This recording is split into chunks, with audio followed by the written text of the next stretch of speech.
देखिए, श्री अखिलेश यादव जी बेचैन हैं सत्ता के बिना। पिछड़ा वर्ग जब तक पिछड़ा था तब तक उनके जाल में फंसा हुआ था। अब पिछड़ा वर्ग जाग गया है और पिछड़ा वर्ग सपा के जाल में अब फंसने वाला नहीं है। सपा जो है सफा होने वाली है, सपा समाप्तवादी पार्टी होने वाली है, सपा केवल सैफई वाली पार्टी होने वाली है। आप ये मान करके चलो, भारतीय जनता पार्टी ही वर्तमान है, भारतीय जनता पार्टी ही भविष्य है। भारतीय जनता पार्टी राजनीति के माध्यम से समाज की, गरीब की, पिछड़ा, दलित या अल्पसंख्यक, कोई भी सबका साथ सबका विकास करके ये दिखा दिया है कि हमने 4 करोड़ गरीबों को देश में आवास बना करके देने का काम किया है। 12.5 करोड़ से अधिक किसानों को सम्मान निधि देने का काम कर रहे हैं। हर घर नल से जल पहुंचाने का काम कर रहे हैं। जो गरीब था उसके घर में गैस का कनेक्शन पहुंचाने का काम कर रहे हैं। 80 करोड़ लोगों को प्रधानमंत्री गरीब कल्याण अन्न योजना से राशन उपलब्ध कराने का काम कर रहे हैं। ये सारी अनेक उपलब्धियां, जिसका वर्ण 50 करोड़ से अधिक प्रधानमंत्री जनधन योजना के खाते खुले हैं। तो यह सब कुछ भ्रष्टाचार को जब रोका जा रहा है तो ये सब तड़प रहे हैं। लेकिन इसके बाद भी मैं यह मानता हूँ कि जनता बहुत समझदार है, इसीलिए ये सत्ता से बेदखल कर दिए गए हैं। 2047 तक का एजेंडा तय हो गया है। भाजपा की सरकार देश और प्रदेश में 2047 तक। अभी बैठ करके चर्चा करने के बाद हम लोगों ने एक तय किया है, माननीय प्रधानमंत्री जी ने 15 अगस्त को लाल किले से देश को संबोधित करते हुए 2 करोड़ लखपति दीदियां बनाने का एक आह्वान किया है। महिला सशक्तिकरण के क्षेत्र में एक बड़ा कदम। उसके क्रम में यहाँ समूह की ताकत बढ़ाने के लिए विशेष अभियान चलाने का निर्देश दिया गया है। जो हमारे अमृत सरोवर हैं, अमृत सरोवर का मतलब है सरोवर में जल रहना चाहिए, सरोवर के चारों ओर वृक्ष रहने चाहिए, हरियाली रहनी चाहिए। अगर उसमें स्पेस है तो वहाँ ओपन जिम रहना चाहिए, अर्थात वो गांव के लिए हर प्रकार से उपयोगी स्थान साबित हो सके, ऐसा प्रबंध रहना चाहिए। उसके लिए अच्छा काम किया है झांसी जनपद ने, इसके लिए मैं बधाई भी देता हूँ। जो गांव छूटे हैं उन गांवों को भी संतृप्त करने का प्रयास करना चाहिए, ये मैंने यहाँ पर निर्देश दिया है।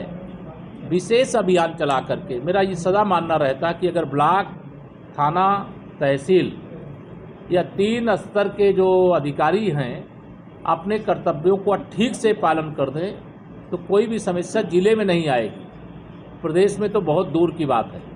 इसलिए आज मैंने यह भी कहा है कि हमारी जो पार्टी से भी बहुत सारे लोग, जनता सीधे भी आती है, पार्टी के हमारे माननीय सांसद, विधायक, अध्यक्षगण, पदाधिकारी आते हैं, लेकिन हर तहसील में महीने में एक बार जो भारतीय जनता पार्टी के हमारे मंडल अध्यक्षगण हैं उनके माध्यम से भी बहुत सारी समस्याएं आती हैं।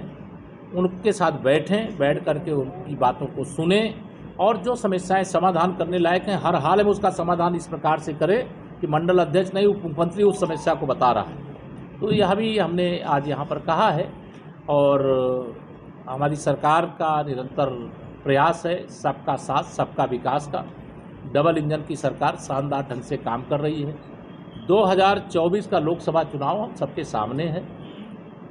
उत्तर प्रदेश की दृष्टि से अगर मुझे बताना हो तो मैं पूरे आत्मविश्वास के साथ, मैं चूँकि आज माता रानी के दर्शन करके भी आया हूँ, पता नहीं, मेरा विश्वास है कि 2024 में माननीय नरेंद्र मोदी जी दूसरी बार से ज़्यादा सांसदों के समर्थन से देश के प्रधानमंत्री तो बनेंगे ही तीसरी बार, लेकिन उत्तर प्रदेश 2014 का रिकॉर्ड तोड़ करके 73 से 80 सांसदों तक अपना आंकड़ा पहुंचाने में सफल होगा, यह मेरा पूरा विश्वास है। और झांसी और काशी सहित हम लोग पूरा जो उत्तर प्रदेश है उसे कमल खिलाएंगे और माननीय नरेंद्र मोदी जी को फिर से देश का प्रधानमंत्री बनाएंगे।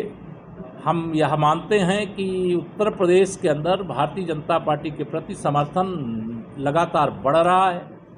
राजस्थान 25 में से 25 सांसद देता है माननीय नरेंद्र मोदी जी को प्रधानमंत्री बनाने के लिए। गुजरात 26 में से 26 सांसद देता है। उत्तराखंड, हिमाचल 100% देता है और भी कई राज्य हैं जो अपना 100% लोकसभा में भारतीय जनता पार्टी को माननीय नरेंद्र मोदी जी के नेतृत्व में सरकार बनाने के लिए अपना समर्थन देते हैं। मुझे 2024 में ऐतिहासिक सफलता का विश्वास है इसलिए तीसरी बार मोदी सरकार फिर बनेगी, ऐसा भरोसा। क्या करें? हाँ, उसको आप किस दृष्टि से देखते हैं? तुष्टीकरण भारत छोड़ो, भ्रष्टाचार भारत छोड़ो, परिवारवाद भारत छोड़ो, यह माननीय प्रधानमंत्री जी बहुत पहले कह चुके हैं। देखिए, मेरा आप लोगों को भी आह्वान है, निवेदन है कि ऐसी चीज़ों को प्रमोट मत करो। आज उत्सव मनाओ, जैसे राष्ट्रीय पर्व 26 जनवरी और 15 अगस्त मनाते हैं, वैसे ही चंद्रयान 3 में तिरंगा फहराने का काम, घर घर तिरंगा के बाद अब चंद्रमा पर तिरंगा फहरा रहा है। भारत के वैज्ञानिकों की तपस्या सफल हुई है, इसमें कोई मीन मेख ना निकाले, ऐसी मैं आपसे अपील करता हूँ। अखिलेश यादव जी को भगवान सद्बुद्धि दे। मैं कई बार कह चुका हूँ, उनको विरासत में मुख्यमंत्री की कुर्सी मिल सकती है, सपा की अध्यक्षी मिल सकती है, बुद्धि नहीं मिल सकती। जो सफाई कर्मी तैनात हैं वो नहीं जाते हैं, बरसात में आपका निकलना मुश्किल हो सकता है।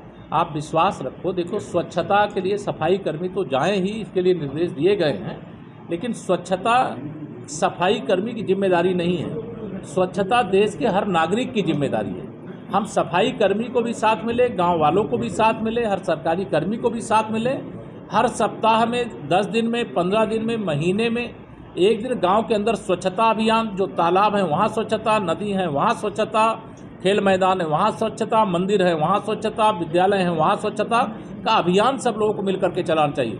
सरकार एक माध्यम है, सरकार रथ का एक पहिया है, समाज